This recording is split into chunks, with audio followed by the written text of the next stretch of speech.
कृष्णा तुला मी ताकीद करते, आता कुणाच्या घरी तू खेळायला जाऊ नको, खोड्या कुणाच्या करू नको, आणि आता तू गावातही थांबू नको. काय कर तर गायी चारण्यासाठी तू वनामध्ये निघून जा. मग भगवान परमात्माने छोट्या छोट्या ज्या गायी होत्या त्या घेतल्या आणि सगळ्या आपल्या मित्रांना सांगितलं, चला म्हणे आपल्याला आता गायी चारण्यासाठी जायचंय. पेंध्या सुदामा चला रे रानात गायी वळाया चला रे, पेंध्या सुदामा चला रे रानात गायी वळाया चला रे.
गाई चाराया रानात गेला रे माझा गोपाळ गोंगडीवाला, गाई चाराया रानात गेला रे माझा गोपाळ गोंगडीवाला.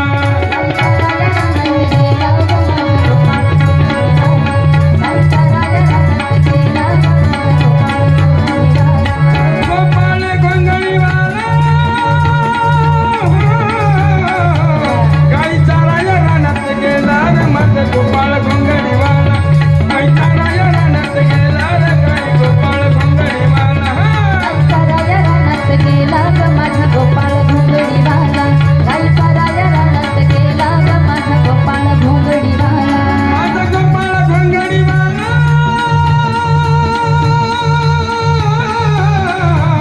गाई चाराया रानात गेला रे माझा गोपाळ घोंगडीवाला, गाई चाराया रानात गेला रे माझा गोपाळ घोंगडीवाला. गाई चाराया रानात गेला ग माझा गोपाळ घोंगडीवाला, गाई चाराया रानात गेला ग माझा गोपाळ घोंगडीवाला. वा, भजनही असे गोड गोड भजन गातायत बापू, खूप सुंदर. पण आता आपला वेळ संपत आलाय बरं का.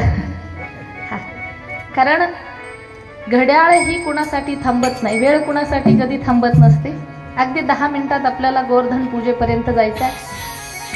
सर्व गोपाळ घेऊन भगवान परमात्मा राणामध्ये गायी चरण्यासाठी जात आहे.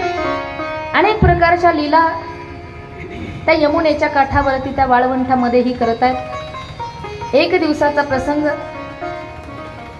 एक कालिया नाग त्या ठिकाणी यमुनेच्या डोहामध्ये बसलेला आहे. भगवान परमात्माने चेंडू टाकला डोहामध्ये आणि त्या डोहामध्ये उडी घेत आहेत.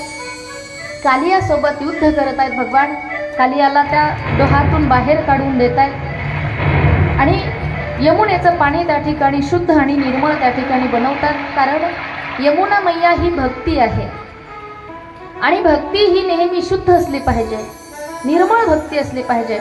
भक्तीमध्ये कसलाही विषारीपणा चालत नाही, भक्तीमध्ये कसलाही ढोंग चालत नाही. म्हणून भक्ती रूपी असणारी यमुना मैया त्या यमुनेचं पाणी पवित्र करतात भगवान परमात्मा. आणि आता त्या यमुनेच्या काठावर अनेक खेळ भगवान परमात्मा खेळतायत. खेळ खेळत असताना गोपाळांनी सांगितलं, कृष्णा अरे किती खेळणार नाही का, बऱ्याच वेळ झाले म्हणे आपण खेळतोय, खांदी भार पोटी भूक काय खेळायाचे सुख. आता खेळण्यामध्ये मन लागत नाही, मग सगळ्यांची त्या ठिकाणी शिदोरी एकत्र करतात. भगवान परमात्मा काला करत आहेत. काल्याचा प्रसाद स्वतः भगवान परमात्मा गोपाळांना भरवतात. ब्रह्मादिक देवांनी पाहिलं की भगवान परमात्मा काला सर्वांना वाटून देत आहेत. ब्रह्मदेव त्या ठिकाणी मासाहून डोहामध्ये येऊन बसला, तरी सुद्धा ब्रह्मदेवाला काला मिळाला नाही. ब्रह्मदेवाने ब्रह्ममायेद्वारे त्या ठिकाणी सगळे गोपाळ आणि सगळे वासर ब्रह्मलोकामध्ये नेले. 1 वर्षापर्यंत ब्रह्मलोकामध्ये ते ठेवले. इकडे भगवान परमात्माने प्रत्येक वासराचं आणि प्रत्येक गोपाळाचं रूप स्वतः घेतलं. 1 वर्षानंतर ब्रह्मदेव वृंदावनामध्ये येऊन पाहतोय, तोपर्यंत भगवान परमात्म्याने ब्रह्मदेवाचं रूप घेतलं आणि ब्रह्मलोकामध्ये जाऊन बसला. द्वारावरच्या लोकांना सांगितलं म्हणे डुप्लिकेट ब्रह्मा फिरतोय, त्याला आतमध्ये येऊ देऊ नका. खरा ब्रह्मदेव जेव्हा आला, द्वारपालांनी अडवलं. ब्रह्मदेवानी पाहिलं की माझ्या जागेवर कोण बसलेलं आहे. अंतर्ध्यान लावून पाहिलं, लक्षात आलं की आपला बाप आहे, भगवान नारायण आहे. मग ब्रह्मदेव सर्व भावे त्या ठिकाणी भगवान परमात्म्याला शरण जातात, चरणावरती नतमस्तक होत आहेत. त्यावेळेला भगवान परमात्म्याने ब्रह्मदेवाला माफ केलं, त्याचं सिंहासन त्याला परत दिलं आणि आपले गोपाळ वास्त्र घेऊन पुन्हा वृंदावनामध्ये आले. अनेक लीला भगवान परमात्मा करतायत. आणि एक दिवसाचा प्रसंग, यशोदा मैया गोड गोड स्वयंपाक त्या ठिकाणी बनवतीये आणि स्वयंपाक बनवत असताना भगवंताने विचारलं म्हणे आई, आज काय सण आहे का आपल्या घरी गोड गोड स्वयंपाक बनवतीयस? त्यावेळेला नंद बाबांनी सांगितलं म्हणे कृष्णा, अरे सण वगैरे नाहीये, पण प्रत्येक वर्षी आपण काय करतो म्हणे इंद्राची पूजा करत असतो. आणि मग तो इंद्र जो आहे ना, तो आपल्याला पाऊस पाडतो. पाऊस पडल्यामुळे धन धान्य उगवतं, आपल्याला औषधी वल्ली त्या ठिकाणी मिळते, आपल्या गोमातेला चरण्यासाठी चारा मिळतो. भगवान परमात्म्याने सांगितलं म्हणे बाबा, इंद्राने पाऊस पाडला म्हणूनच आपल्याला मिळतं असं नाही, आपल्यालाही चांगले कर्म करावी लागतात, चांगलं फल प्राप्ती व्हावी म्हणून. मग जसे आपले कर्म असतील तसे आपल्याला फळ प्राप्त होत असतं. आपले जर कर्म चांगले असतील तर आपल्याला नक्की चांगलं फळ मिळतं, आणि कर्म जर वाईट असतील तर वाईट फळ त्या ठिकाणी मिळतं. मग ज्या गोवर्धन पर्वतावर जाऊन आपल्या गायी चरतात आणि आपल्याला दूध देतात, त्या गोवर्धनाची आपण पूजा करायची. मग सगळे गोपाळ मिळून गोवर्धनाच्या पूजेसाठी निघालेले आहेत. गोवर्धनाच्या पूजेचं सुंदर असं साहित्य घेतलेलं आहे सर्वांनी, आणि गोवर्धन पूजेसाठी सर्वजण निघालेले. प्यारा वृंदावन धाम,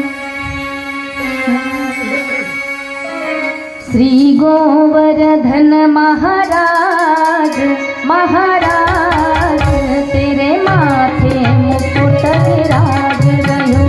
श्री गोवर्धन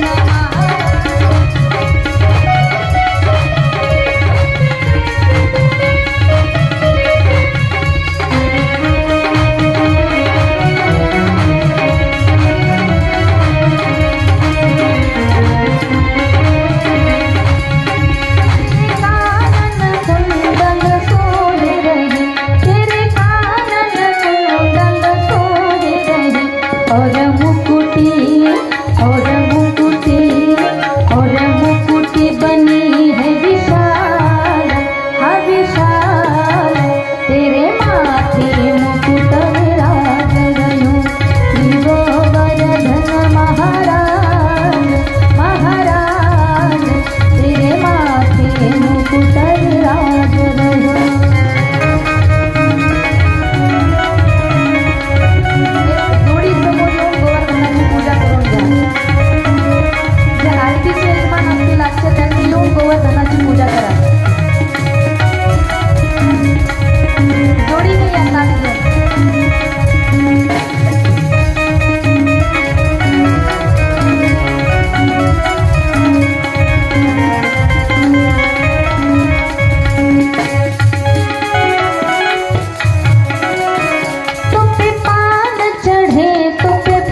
त्या ठिकाणी पूजा केली.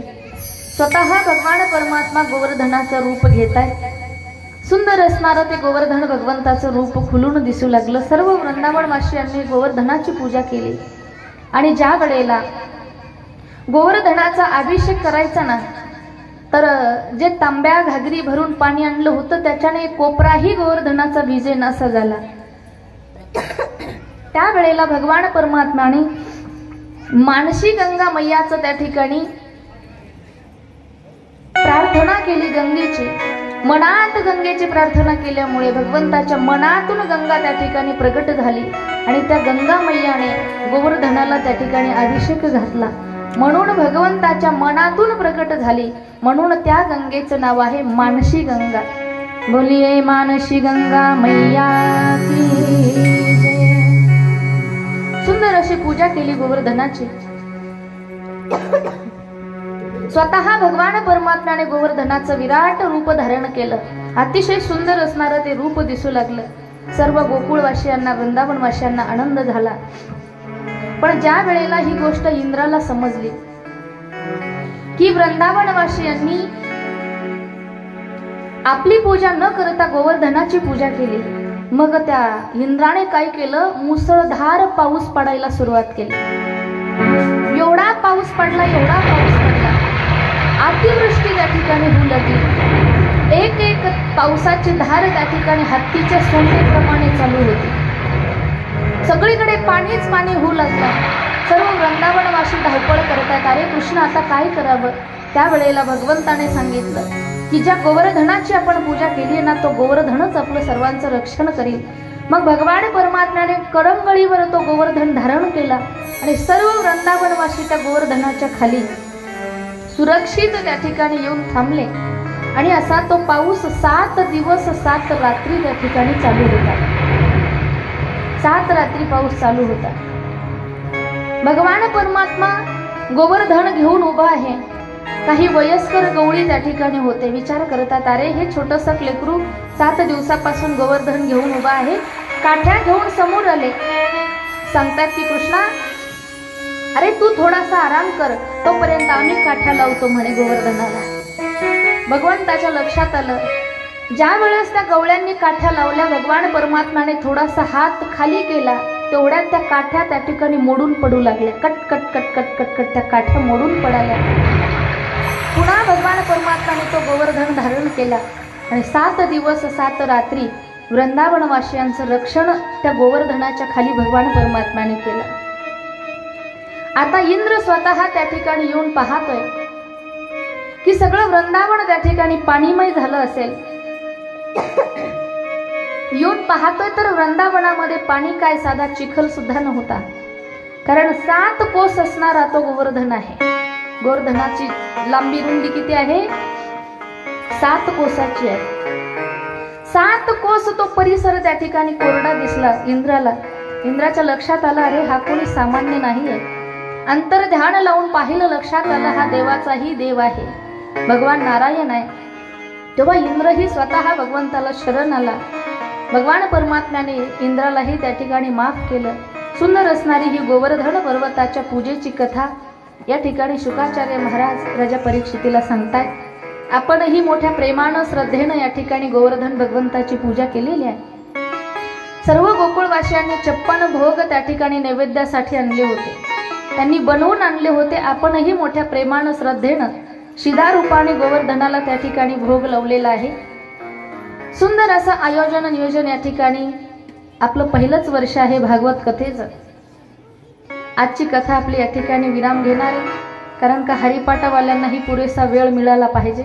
आज बरोबर 2ला कथा चालू झाली होती, पण महिला मंडळ तुम्हाला एक विनंती आहे. 1:45लाच आमची गुणवान मंडळी स्टेजवर असतात.